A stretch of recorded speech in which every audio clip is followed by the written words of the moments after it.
स्थापना कर दी। किसकी स्थापना कर दी? गुलाम वंश की स्थापना कर दी। और गुलाम वंश कब से कब तक रहा है? 1206 से लेकर 1290 तक गुलाम वंश रहा। ठीक है, कुतुबुद्दीन ऐबक 1206 से लेकर 1210 तक रहा। ऐबक के बारे में ही बात कर लेते हैं। इसने कुतुब मीनार की नींव रखी। किसकी? कुतुब मीनार की नींव रखी।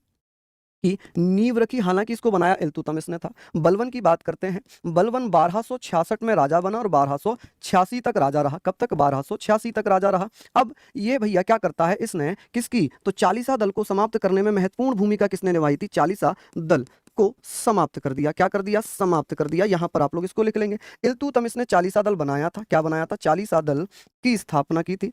चालीसा दल की स्थापना की थी। क्या किया था? स्थापना की थी। ये सारी चीजें आप पढ़ेंगे। नासिरुद्दीन मोहम्मद के बारे में बात करेंगे। तुगलक वंश का अंतिम शासक था। क्या था? अंतिम शासक था। बलबन के बारे में ही बात कर रहे हैं। इसने लौह और रक्त की नीति अपनाई थी। लौह एवं रक्त की नीति अपनाई थी।